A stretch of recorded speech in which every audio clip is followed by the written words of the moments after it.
my opinion did change once they started keying in on like her like dates and interviews. I'm like, my opinion is now changing. But my main issue with her is that she can't stay consistent on how many days she went without fucking. At first, she said to her boyfriend is, what's his face again? It's not the scientist. It's that red-haired. It's the red-haired guy. I can't figure it out right now. He cries though. I know he cries because he's like not sure if he's gonna get his job back. It was Damien. Okay, so Gigi or Gianna Milady, blah blah, got proposed to by Damien. They were on their first dinner date together, and then she's like, "I'm not so hungry anymore." And then he's like, "Oh, you're not?" And then she's like, "Yeah, I've also gone 435 days without fucking." And he's like, "Oh, neat." And then he's like, "Can I have dessert?" And then she's like, "I'm not hungry." And he's like, "Oh, like I want to have like the dessert." No, doesn't she say she is dessert? Apparently, word on the street. Yeah, that's what he told the boys the next day. But we saw their date in person, and then it didn't go down that way. It didn't go down that way. He ate the dessert. It showed him eating the dessert, and then finally he like carried her onto the bed. Blah blah blah. Then the next day, she's chilling with the girls, and she's like, "Yeah, Damien and I fucked." She's like, "It was like 395 days without fuck." So, like, what was that supposed to be like impressive that she lied to Damien about 40 extra days without fucking? Interesting there. I just don't like liars, and she's not consistent. Second point, Diamond threw an absolute heater at Carlton.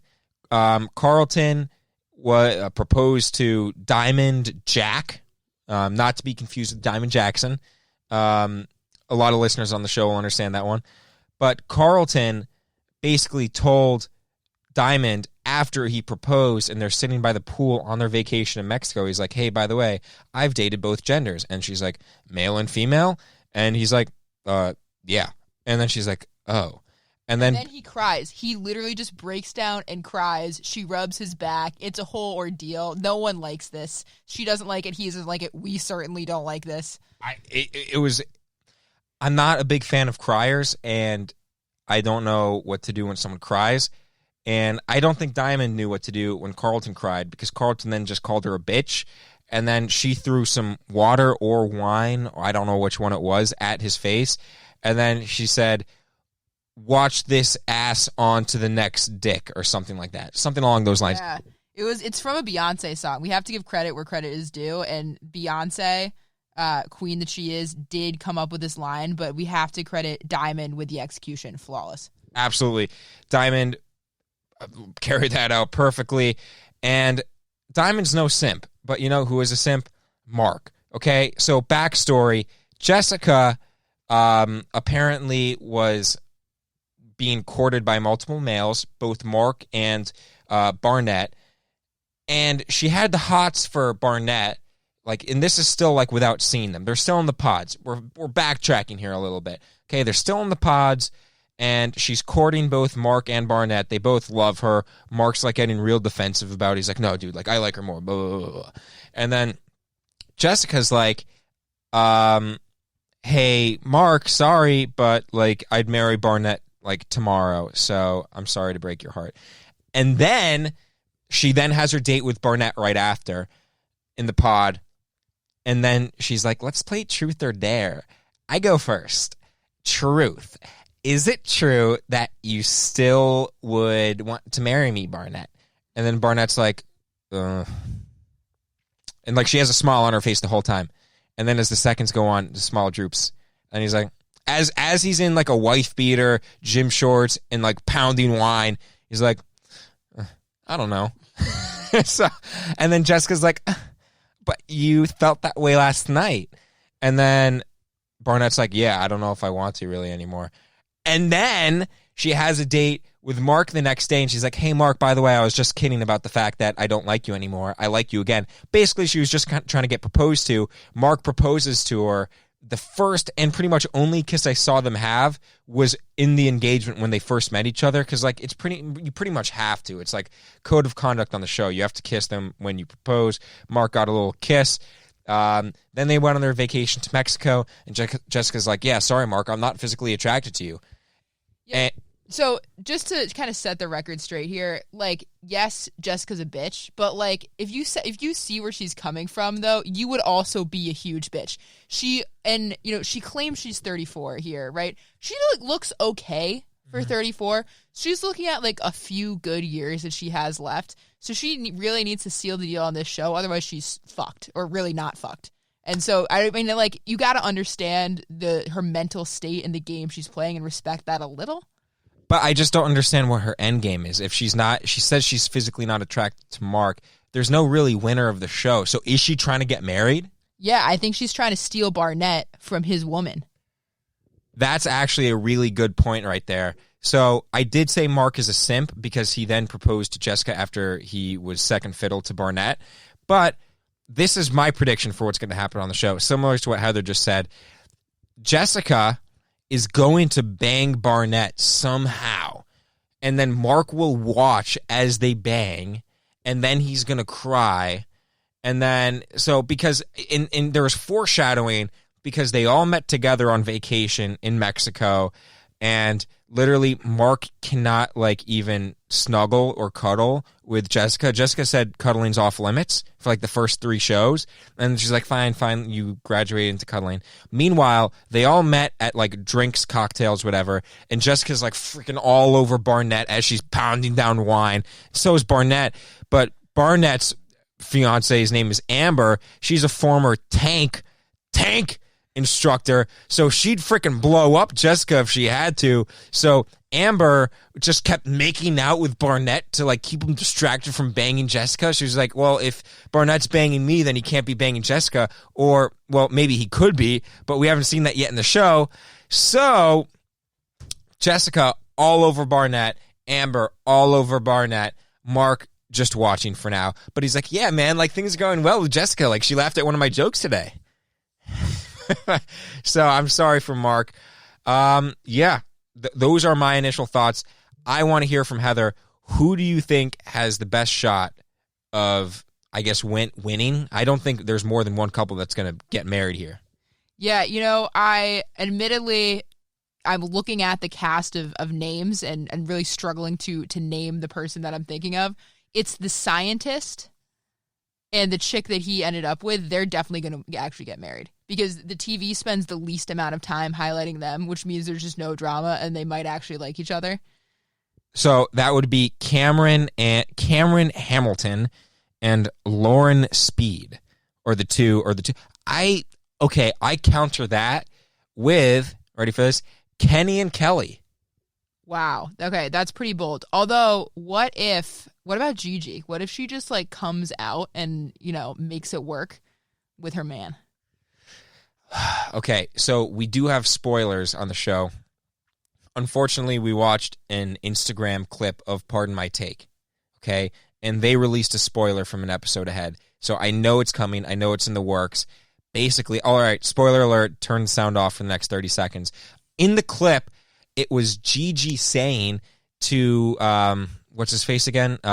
Damien. She's like, have you noticed that you keep saying this is the best sex in your life and I haven't returned the compliment? Yo, you haven't had sex in 435 days and then you're still criticizing Damien. So, Damien, I feel bad for you. And he just keeps getting bossed around by Gigi, who then was basically, she's like, why are you upset, Damien? Why do you not want to return to reality from vacation? Damien's like, yeah, well, I can't take this many days on vacation, so yeah, I might be fired. And she's like, it's okay. They'd make a mistake if they're firing you. So I don't know. I feel like that one, they could get married for they could be the Kim Kardashian and Humphreys, or was it Kim that married him? I don't know. Yeah. For 11 days. So yeah, I think so. I know this is a long shot, but if you want like the good odds here, the potential to make a lot of money at low cost, here is a long shot scenario. Carlton comes back to the show. He comes back and he's just like, you know what? I'm going to try again, but with the other gender. And maybe the reason Damien and Gigi aren't working out is because Damien's with the wrong gender. Damian and Carlton. What about that? All right, I'm with you halfway there, okay? I do think Carlton will come back. I do think Carlton will switch sides, he'll go from offense to defense. And he won't come back with Damian, though. He's going to go with Mark. Because, in fact, Barnett will be taking home 2 girls to marry. He's going to do the sister wife thing with Amber and Jessica, who are both desperate to be with him. Mark will be left with no one. Damian, like I said, will get divorced in 11 days. So Mark's going to be left with no one. Carlton's going to come back from Mark. I think Mark looks like Carlton's cup of tea. And I think Mark would also swing that way. But, who knows? That's a well thought out response. Makes sense. All right. Predictions for the following 5 episodes. We gave them. I think Carlton comes back. Heather agrees with me there. What do you think specifically Jessica might do? It's all the storylines on Jessica.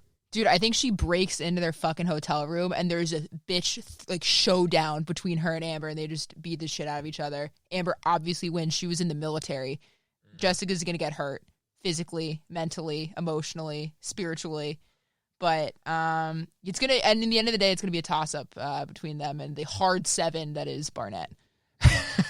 Wild card as to what might happen. I also gave them as my couple that would last the longest, Kelly and Kenny, but also the couple that wild card could destroy very fast. They haven't had sex yet. They've just been having hot makeout sessions, according to Kelly. Haven't heard any report from Kenny.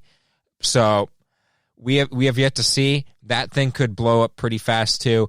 But yeah, I do like the take of Lauren Speed and Cameron Hamilton making it the distance. We're looking at the cast right now, and they all lasted 10 episodes. I want to see the full cast. What was Rory's last name? Wow, there was a lot of people that we never met. There was a lot of people we never even met. Taylor, the virgin, last 1 episode. It was... There was a girl named Ebony. I remember Ebony. Where was Rory, though? Maybe Rory went by a different name. Or maybe Rory wasn't even his... Oh, there he is. Rory Newbro for 1 episode, apparently. Thought he was in more. He's a hype man. It's probably not even him. Probably getting his name wrong. I don't care, though. And those are our takes on Love is Blind. Any closing thoughts in general, Heather? I'm going to have to get pretty fucked up before we watch the second half. Absolutely. We might actually... Homework for next episode... Complete the next 5. Complete the next 5 episodes. We'll get back to you again with more Love is Blind. Let's say do it by... So the NFL Tampering Period goes to the 18th. Yeah, let's say by Thursday. Can you do it by Thursday? I'll be able to do 5 episodes by Thursday. I'll make it work. All right. Well, we thank Heather so much for coming on and talking X's and O's about football and Love is Blind and the market and time to make some money. So, all right, Heather, thank you so much for coming on the show. Peace out. God bless. The night is always darkest before the dawn. But then, what sky is ever really dark with a star like Brady?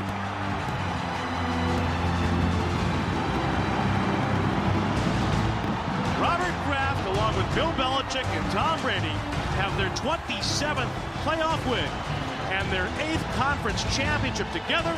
They're bound for Super Bowl 52 in Minneapolis against the Eagles. Everyone's been clamoring since Wednesday to know as much as we can about the injury. What can you tell us now?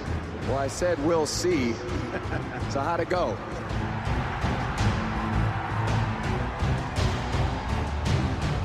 I mean, look, Tom did a great job, and he's a tough guy. We all know that, all right? But I'm not talking about open-heart surgery here. But being down 10 points in the fourth quarter does make your playoff life flash before your eyes. And for Tom Brady, it's been a great one. I'm very blessed, so could never imagine getting the kind of team achievements we've done. These are pretty amazing times for all of us.